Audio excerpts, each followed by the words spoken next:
So who actually controls the Strait of Hormuz? I know, it sounds like a random question you'd get on a geography quiz, but right now, it is the absolute center of a massive, rapidly unfolding geopolitical and military crisis in the Middle East. It's a question with no easy answer, but man, it affects the entire globe. Welcome to This Explainer. Today, we're unpacking some critical updates in U.S. foreign policy, as reported by The Guardian, focusing specifically on the dizzying escalation of tit-for-tat military strikes between the United States and Iran that completely blew up over the weekend. We're going to break down the timeline, the targets, and the tremendous global stakes involved, relying entirely on the facts from the ground to help you understand exactly what is going on. Okay, let's dive right into this. We'll be looking at 1. The spark in the strait, 2. The U.S. military striking back, 3. Iran's regional retaliation, 4. The battle for Hormuz, and 5. Diplomacy on the brink. Starting with Section 1, the spark in the strait, a commercial vessel attacked. You know, the pace of this weekend's escalation was literally dizzying.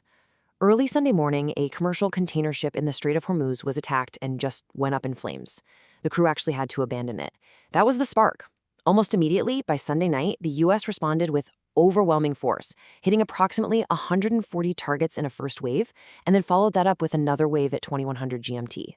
By Monday, Iran had already retaliated, expanding the theater by targeting regional bases that host U.S. military forces. The pace here is absolutely breakneck. Moving to Section 2, the U.S. military strikes back with CENTCOM's coordinated response. This American offensive was immense, both in scale and precision. According to Central Command, or CENTCOM, they utilized U.S. fighter aircraft, naval vessels, and one-way attack drones from the air and sea. They systematically hit dozens of locations. We're talking air defense systems, coastal radar sites, missile and drone launch capabilities, ammunition dumps, and even small boats. This was a far heavier set of attacks than anything we've seen in previous rounds of strikes, aimed deliberately at degrading those military capabilities across the board. And if you want to truly understand the severity of the American military posture right now, just look at the words from the commander-in-chief. Speaking on NBC's Meet the Press, U.S. President Donald Trump stated flat out, "We bombed the hell out of them last night." It's a quote that really captures the aggressive, zero-tolerance strategy the U.S. is employing in response to that initial attack on commercial shipping. On to Section 3, Iran's regional retaliation and expanding the conflict. Because Iran didn't just respond locally, They expanded the conflict to target U.S. interests across multiple Gulf nations. In Bahrain, sirens went off and the Interior Ministry basically told residents to take shelter, while Iran's Islamic Revolutionary Guard Corps claimed they hit the U.S. base at Sheikh Issa. In Kuwait, the army had to engage hostile aerial targets in their airspace. The IRGC also claimed to have hit fuel and ammo tanks in Jordan. The conflict even touched Qatar and Oman. It's a huge, broad, regional footprint of retaliation. And we have to acknowledge the real human cost here. According to Iranian state media, IRNA News, 1 person was killed and 4 were wounded in a U.S. strike on a water pumping station in Mahashahar, Iran. The toll on infrastructure and human life is mounting heavily on both sides as civil and municipal facilities are starting to sustain direct damage in the crossfire. Mirroring that unyielding stance from Washington, take a look at this post from Mohammad Bagher Kalibaf, the Speaker of Iran's parliament and a key negotiator. He wrote, "The era of one-sided deals is over. We told you, keep your word or pay the price. Reality is knocking."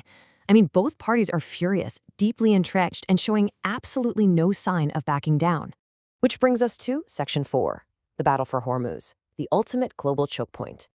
So why does this spot matter so much? Well, the Strait of Hormuz isn't just a body of water, it's a vital maritime corridor sitting right between Oman and Iran. To put it into perspective, nearly a fifth of total global oil consumption passes right through this narrow little passage every single day. That's why this specific geographic choke point literally has the power to drag the entire global economy into a regional military dispute. And this brilliantly illustrates the impossible impasse we're at. On one side, Central Command is saying the U.S. is stepping in to ensure free global trade and that Iran does not control the corridor. On the flip side, Iran is asserting that it alone must control the strait, and they might even start charging vessels for traveling through it. You have 2 opposing forces claiming ultimate authority over the exact same critical space. And the immediate result? Commercial traffic has absolutely plummeted because civilian ships are flat out refusing to sail into an active war zone. Finally, Section 5, diplomacy on the brink. And the collapsing interim deal. 60. That is currently the most important number in this conflict. The U.S. and Iran are nearly at the midway point of this crucial 60-day interim deal. It was supposed to be a fragile window to set up talks for permanent peace, but instead, it has completely devolved into this massive, heavily armed dispute over the strait. Actually, President Trump recently suggested that this interim deal is simply over. But despite the heavy fire lighting up the Gulf night sky, the diplomatic channels haven't been completely severed. International mediators from Pakistan, Qatar, and Egypt are still incredibly active. They're desperately working behind the scenes, trying to salvage some kind of final agreement before this spirals out of control. Oman has even summoned an Iranian diplomat to criticize the initial attack. So diplomacy is hanging by a thread, for sure, but it's still there. Let's just pause for a second to consider this stark warning from UN Secretary General Antonio Guterres. He said a return to full-scale hostilities would have catastrophic consequences. That hits the nail on the head. This isn't just a regional skirmish anymore. It's a powder keg that could heavily damage the global economy and ignite a devastating wider war. So looking at the sheer amount of military hardware deployed over the weekend and listening to the furious rhetoric coming from both Washington and Tehran, you really have to ask yourself, can international mediators salvage the 60-day peace deal, or is a return to full-scale hostilities inevitable?